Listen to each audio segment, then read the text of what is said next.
Hola, buenas tardes, ¿cómo les va? En este pequeño video vamos a dar continuidad a lo que veníamos hablando y para seguir avanzando en el estudio de nuestro objeto. Nosotros habíamos hablado que el Estado no es el único que realiza y hace política, pero evidentemente cuando se trata de educación es un actor importantísimo y en distintos momentos eso también puede ir variando, pero sin duda es un actor principal en el momento de pensar la educación. Si nosotros lo pensamos desde el punto de vista de la época colonial, desde el siglo XVI hasta 1810, la Iglesia va a ser otra institución muy importante, no solo la corona. La corona y la Iglesia, aun cuando tuvieron objetivos propios, la relación fue muy cercana. A veces pudo haber algún encontronazo, algunas situaciones, digamos, de confrontación, pero en general tuvieron una relación bastante buena y se asociaron en ese sentido. Por un lado, entonces, la corona lo que va a hacer es establecerse en América e ir subdividiendo el espacio territorial para un gobierno de ellos. Entonces nosotros podemos ver cómo en un principio tenemos dos virreinatos, el virreinato de Nueva España, con sede en lo que hoy es México, y el virreinato de Perú, que es el virreinato que abarca todo el cono sur. Cuando llegan en el siglo XVIII los reyes borbónicos, influidos también desde la Ilustración, desde esa impronta de racionalidad, ¿no? La Ilustración que dice que la razón es lo más importante y la razón humana, porque en realidad la Ilustración empieza a dejar de lado la fe, no totalmente, pero quienes tienen una prédica así más cercana a la Ilustración entienden que la razón es del hombre. Entonces, las explicaciones de Dios o la fe no tienen lugar en la racionalidad. La monarquía borbónica, de la dinastía borbónica, va a tener influencias de la Ilustración. Fíjense que los Borbones son franceses y a su vez la Ilustración tiene su centro en Francia. En esas influencias y en ese tomar van a aplicar la racionalidad al gobierno, o el intento es tomar de la razón para poderla aplicar al gobierno. Precisamente una de las cuestiones que vamos a observar es cómo se subdividen los territorios americanos para poder gobernar mejor, porque lo que los Borbones quieren hacer es recuperar el poder.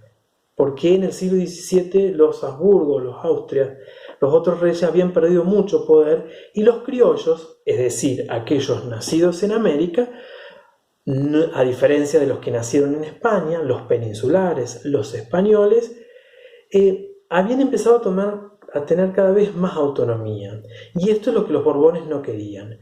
Todas las autoridades importantes, virreyes, oidores, que son los que están en lo que hoy, digamos, en la justicia, lo que ejercen la justicia, los obispos, ninguno de ellos va a ser criollos, siempre van a ser españoles peninsulares, porque los reyes españoles borbónicos no confían en ellos. La historia muestra que en cierta manera tenían razón, porque precisamente van a ser ellos en 1810, los criollos, los que comienzan el proceso revolucionario. La Iglesia, por su parte, va a tener muchísima importancia. Nosotros ya hemos visto en Córdoba que la fundación de la universidad tiene que ver precisamente con los jesuitas, una orden religiosa nacida en España en el siglo XVI y con mucho, digamos, convencimiento, mucha convicción de llevar a nuevas tierras el cristianismo, pero según las ideas del catolicismo, o sea, siguiendo los postulados de Roma, a diferencia del protestantismo que se apartó de Roma y consideraba que la Iglesia con centro en Roma no estaba siguiendo las enseñanzas de Cristo. También se la llamó la Congregación de la Contrarreforma. En Córdoba van a ser muy importantes. No solo nosotros vamos a ver lo que se llama la universidad como tal, sino también las distintas estancias. Las 7 estancias, seguramente algunos de ustedes ha habido algunas, son las que están en Altagracia, la estancia La Paz y distintas, que van a ser estancias que van a financiar económicamente todos esos emprendimientos educativos, entre ellos la universidad, el Montserrat y demás, que están en Córdoba. Entonces nosotros vamos a ver que la orden de los jesuitas va a tener mucha importancia. Son los mismos, los jesuitas, los que están en las misiones y que van a ser expulsados en tiempos de reformas borbónicas. Bueno, hay distintas interpretaciones, pero alguna de ellas dice que estaban conformando un Estado muy fuerte, un Estado dentro del Estado, o estaban teniendo demasiada autonomía de la corona y esto ya no gustaba demasiado a los fines de recobrar el poder que tenían los Borbones. Piensen ustedes que no es un problema con la Iglesia, porque los franciscanos y el clero secular van a ser los que van a tomar la dirección de la universidad cuando se expulsan a los jesuitas. La Iglesia, más allá del tiempo de la Revolución y de la Independencia, va a seguir teniendo importancia en la enseñanza.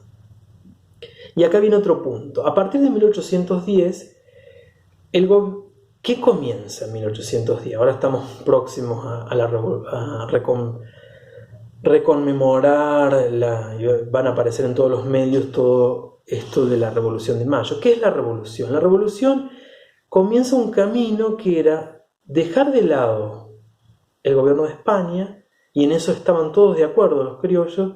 El problema es, bueno, ¿y ahora cómo nos gobernamos? Ese problema va a atravesar prácticamente todo el siglo XIX. Que no queremos volver con España, eso está claro, pero ¿de qué manera vamos a organizarnos políticamente a partir de ese momento? De 1810 a 1820 va a haber todo un camino de ensayos políticos.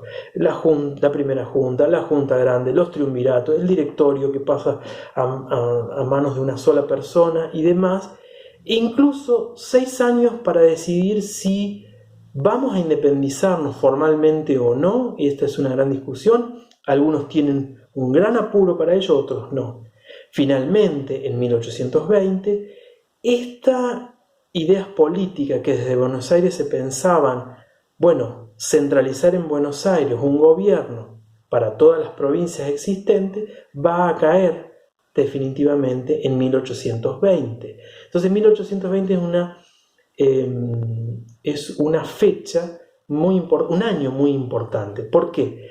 Porque a partir de 1820 prácticamente hasta 1853 lo que nosotros vamos a tener es gobiernos soberanos y autónomos, gobiernos provinciales soberanos y autónomos. Quiere decir que cada provincia se va a gobernar por sí misma. Es decir, Córdoba va a tener su gobierno, Buenos Aires va a tener su gobierno, Catamarca va a tener su gobierno, y no vamos a tener un presidente por sobre, aunque hay un delegado de relaciones internacionales y demás, y de la paz y estas cuestiones, pero los gobiernos van a pasar por las provincias, que van a tener una constitución y van a organizar de alguna manera la educación, cada uno como va pudiendo. Por eso ustedes van a ver en provincia de Buenos Aires se va a llevar a cabo, sobre todo en la ciudad, se va a llevar a cabo el método lancasteriano, mientras en provincias como Córdoba el método lancasteriano ni siquiera se conoció, ¿no? Es decir, cada provincia va a ir definiendo su experiencia política y también su experiencia educativa, cómo el Estado va a asumir la educación en cada una de las provincias. Bueno, esto es algunos elementos que me parecía interesante pensar, y también si ustedes tienen cuestiones que les parecen que podemos ir hablando, que tengan que ver con estos periodos, bueno, lo vamos a ir haciendo en estos pequeños videos.